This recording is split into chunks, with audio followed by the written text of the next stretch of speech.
जय माँ काली। हमारे इस चैनल पे सभी का स्वागत है। माँ काली का आशीर्वाद आप सबके ऊपर बना रहे। मैं रुद्रकाली पुत्र डॉक्टर विवेक पाठक और मेरी पत्नी रुद्रकाली पुत्री सुनीता। तो अभी तक आप लोगों ने इनके कई एपिसोड देखे होंगे। इन्होंने कई सारी चीजें बताई हैं, साधना के बारे में भी और परिवाराधना के बारे में भी। मतलब एक साधक को उसके परिवार में क्या क्या झेलना पड़ता है, इस संबंध में भी कई चीजें इन्होंने बताई हैं। परिस्थिति ऐसी आ गई है कि अब हम लोग दोनों को एक साथ आकर अब आप लोगों को कई जानकारी देनी आवश्यक हो गई है। जीवन, ये जो जीवन माँ ने हमें दिया है, धरती पर भेजा है, मात्र इसलिए नहीं कि हमने जन्म ले लिया, किसी परिवार में हमारा जन्म हो गया, धीरे धीरे पले बढ़े, खाया पिया, फिर नौकरी किया, विवाह किया, बच्चे हुए, फिर बूढ़े होकर हम लोगों ने संसार को नमस्ते करके हम लोग चले गए। ये एकमात्र कार्य नहीं है। ये तो एक जानवर भी करता है, मनुष्य भी करता है, परंतु मानव और जंतु में बहुत बड़ा अंतर होता है। जंतु इसके अतिरिक्त कुछ और कर ही नहीं सकता, मानव बहुत कुछ कर सकता है। मानवता के लिए, धर्म के लिए, समाज के लिए बहुत कुछ कर सकता है। इसीलिए उसको मानव का जन्म दिया जाता है, जिससे वो कुछ अच्छा कर सके, समाज को एक नई दिशा दे सके और धर्म के मार्ग पर चलते हुए अंत में धर्म में ही लीन होकर धर्म में विलीन हो जाए। क्या ये हर आदमी कर सकता है? क्या ये इतना आसान है? हमें नहीं पता था। हम लोग दोनों का जन्म अलग अलग स्थानों पर हुआ। हम लोग दोनों अलग अलग माहौल में पले बढ़े, परवरिश अलग हुई। एक समय ऐसा आया कि माँ ने हम दोनों को मिलवा दिया, क्योंकि ये पहले से पूर्व निर्धारित था। आज हम लोग दोनों साथ हैं, बस इस कारण से नहीं कि मैं बड़ा हो गया, ये बड़ी हो गई, विवाह करना था, एक नियम पूरा करना था, परिवार चलाना था, इस कारण से ही नहीं, अपितु हम लोगों के जीवन में एक बड़ा लक्ष्य भी था, जिसके बारे में हमें पता नहीं था पहले।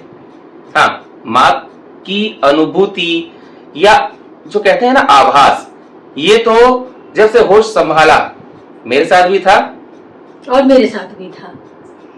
लेकिन जब हम लोग एक हुए तो कहते हैं ना, भगवान शिव जो महापिता हैं, महाकाल हैं, वो भी अकेले रहे, फिर मां पार्वती भी अकेले रही। दोनों एक दूसरे के लिए व्याकुल रहे, व्यग्र रहे।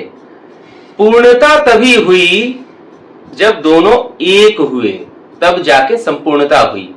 नहीं तो शक्ति बिना शिव अधूरे और शिव बिना शक्ति अधूरी, यही कहा जाता है ना। शक्ति बिना शिव एक शव समान है। इसी प्रकार यदि शिव के बिना शक्ति हो तो वो अनियंत्रित हो सकती है। जैसा आप लोग जानते हैं, कथाओं में आपने जाना है, माँ काली एक शक्ति जब शिव के बिना अनियंत्रित होकर संसार में दानवों का विनाश करने निकली, तो अनियंत्रित होकर ऐसा हुआ, ऐसी परिस्थिति उत्पन्न हो गई कि संसार का विनाश होने लगा था। तो वहां आकर शिव ने, भोले बाबा ने शक्ति को नियंत्रित किया। शिव और शक्ति एक हुए, तभी संपूर्णता होती है, तभी सब कुछ आगे होता है, धर्म आगे बढ़ता है, समाज को नई दिशा मिलती है। खैर, अभी तक तो जो भी मैंने बताया ये सामान्य जानकारी की बात थी, कह सकते हैं कि दार्शनिक बातें थीं, आध्यात्मिक संबंधी बातें थीं।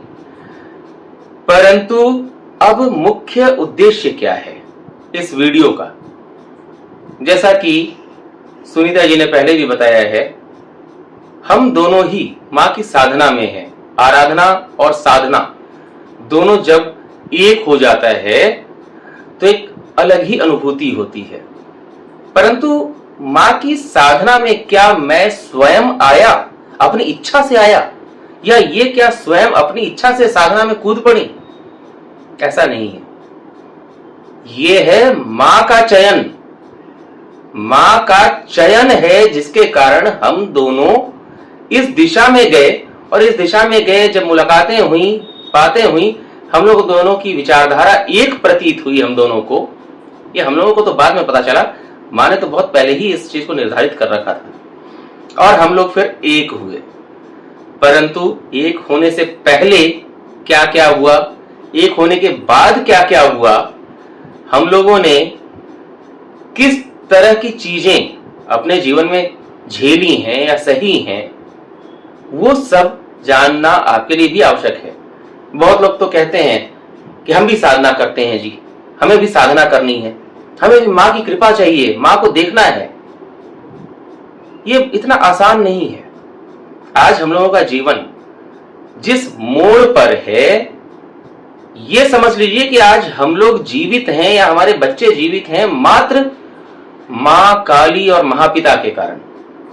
नहीं तो हम लोगों के जीवन में, हम लोगों के मार्ग में ऐसे ऐसे कांटे बिछाए गए हैं, बिछ गए हैं अलग बात होती, हमारे जीवन में तो बिछाए गए हैं ऐसे ऐसे कांटे। हमें ऐसा ऐसा विष दिया गया है, पिलाया गया है। हमने खुद पी लिया होता तो भिन्न बात होती, हमें तो पिलाया गया है जबरदस्ती। कि हमारे जैसा यदि कोई सामान्य व्यक्ति होता जिसके ऊपर माँ की छत्र छाया नहीं होती, तो कब का हम लोग गिने चुने लोगों की तरह, जैसे होते हैं ना कि हाँ हम साधना करते थे और एक दिन मर गए, खत्म हो गए।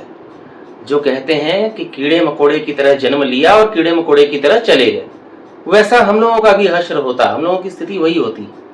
परंतु आज भी हम लोग हैं। क्या कारण है इसके पीछे? कारण ये है कि माँ ने हमें बचा रखा है, माँ हमें मार्ग दिखा रही है, और इसी कारण हम लोग आज भी हैं।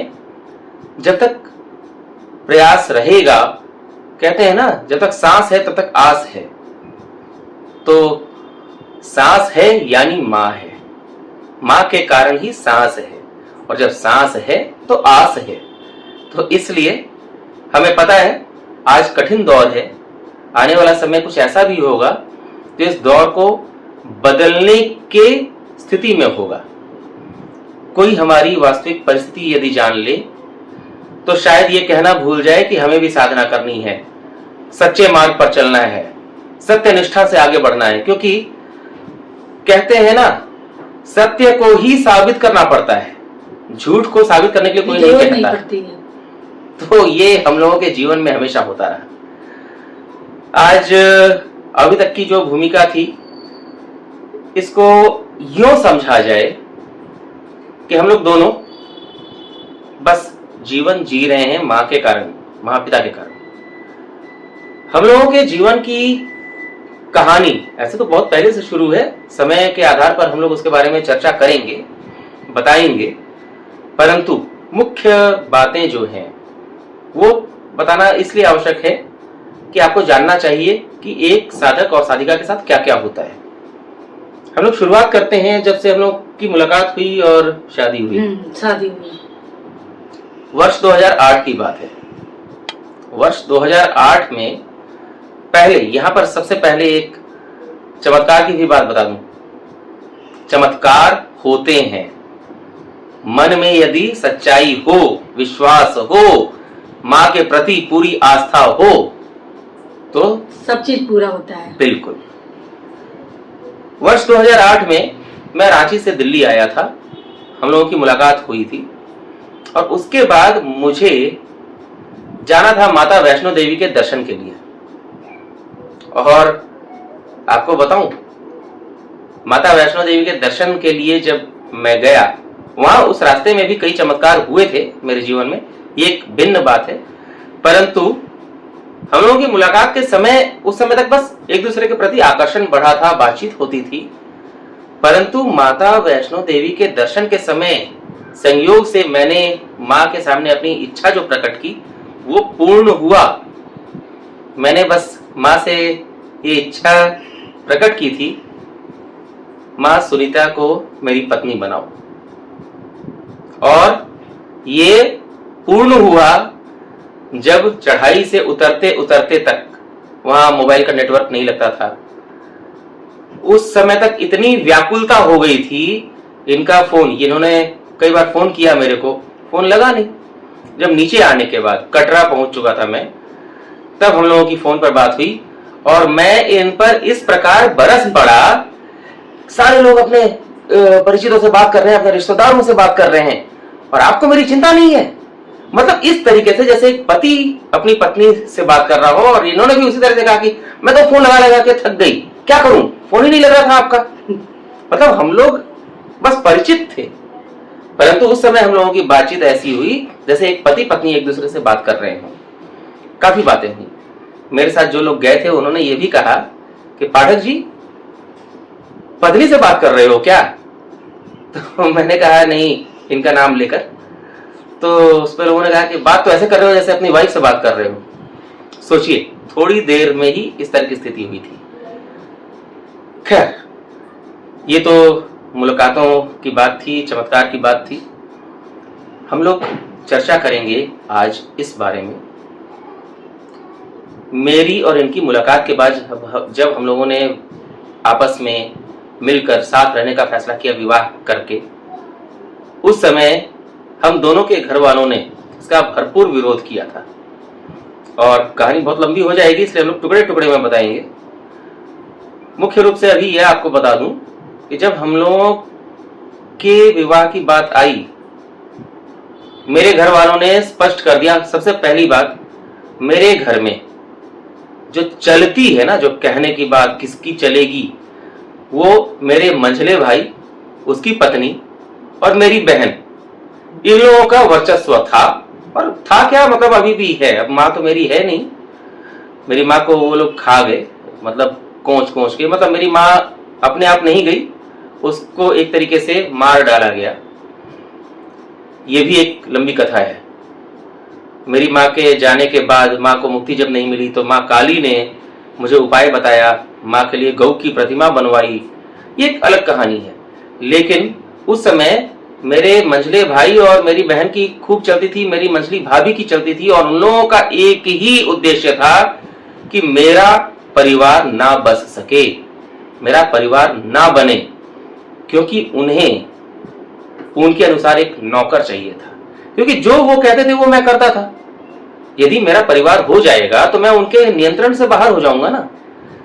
इसलिए उन लोगों ने ऐसे ऐसे षड्यंत्र तैयार किए कि किसी भी प्रकार मेरा परिवार ना बने, मैं बिना शादीशुदा का रहूं। मैं भले अलग रहता हूं, लेकिन जब भी उन्हें कोई आवश्यकता होती थी मुझे एक ऑर्डर दिया जाता था और मैं वो करता था। शादी हो जाएगी तो फिर वो तो चीज खत्म हो जाएगा। तो ये इस तरह की चीजें हुई थी। हम लोगों की शादी के बाद मेरे साथ ऐसी ऐसी चीजें हुई। उसी दौर में मैं एक जगह नौकरी करता था। उस समय भी मेरे साथ कुछ ऐसी घटना हुई कि मेरे पैर में चोट लग गई थी। ये भी मैं बताऊंगा, आज अभी वाले एपिसोड में नहीं हो पाएगा क्योंकि ये लंबी कहानी है। अभी तो बस इतना बता के रख रहा हूं कि हम लोगों को किसी भी तरीके से अलग करने का, सुनीता के बारे में मेरे माता पिता को ऐसी ऐसी बातें बताया गया, ऐसी ऐसी बातें बताई गई कि कोई भी परिवार वास्तव में भड़क जाए। किसी भी तरीके से भड़क कर हम लोग दोनों को अलग करने की बात करने लगे। ऐसी ऐसी घटनाएं हुई थी, काफी षड्यंत्र रचे गए। और उस दौर में यदि ये नहीं होती तो संभव है कि मैं भी नहीं होता, क्योंकि मुझे पूरी तरह से अकेला छोड़ दिया गया था मरने के लिए।